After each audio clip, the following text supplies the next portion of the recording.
আফগানিস্তানের বিপক্ষে সিরিজ জুড়ে দুর্দান্ত বোলিং করেছে বাংলাদেশ। বোলাররা প্রায় সবাই ভালো করেছেন। সিরিজের 5 উইকেট শিকার করার পাশাপাশি দারুণ ইকোনমিতে বোলিং করা নাসুম হয়েছেন সিরিজ সেরা।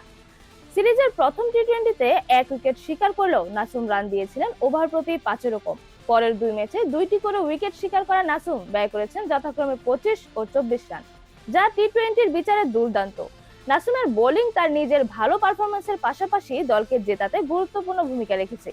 সিরিজ সেরা হয়ে নাসুম স্মরণ করিয়েছেন ঘরের মাঠে 2021 সালে অস্ট্রেলিয়া ও নিউজিল্যান্ডের বিপক্ষে টি-20 সিরিজের কথা। অস্ট্রেলিয়ার বিপক্ষে 5 ম্যাচে 11.50 গড়ে 8 উইকেট শিকার করেছিলেন এই স্পিনার। নিউজিল্যান্ডের বিপক্ষেও মাত্র 8.38 গড়ে 5 ম্যাচে 8 উইকেট শিকার করেন নাসুম। ইউএইদের বিপক্ষে সিরিজের যৌথভাবে সিরিজ সেরা হন এই বাঁহাতি স্পিনার। সিরিজ সেরা হয়ে নাসুম বলেন, এটাই একমাত্র সময় না যেখানে আমি ভালো বোলিং করেছি। আমি একই রকম পারফর্ম করেছিলাম, সম্ভবত আরো ভালো করেছিলাম অস্ট্রেলিয়া এবং নিউজিল্যান্ডের বিপক্ষে সিরিজে। উইকেটের ফায়দা তুলে সফল হয়েছেন এই স্পিনার। জানিয়েছেন তার পরিকল্পনার কথা। উইকেট কিছুটা স্লো ছিল, তাই আমি সেটার ফায়দা নিতে চেয়েছি এবং বোলিংয়ে বৈচিত্র্য আনার চেষ্টা করেছি। এটাই আমার লক্ষ্য ছিল এবং আমি সফল হয়েছি।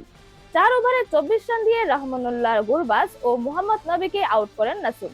বাকি বোলারদের নিয়ন্ত্রিত বোলিংয়ে 143 রানে থামে আফগানরা। রান তাড়ায় সাইফ হাসানের ঝড়ো 50-তে সহজেই জয় পায় বাংলাদেশ। এরকমই নতুন নতুন খেলার আপডেট পেতে অবশ্যই চ্যানেলটি সাবস্ক্রাইব করে রাখুন। ধন্যবাদ। লেভাজ নিউজ।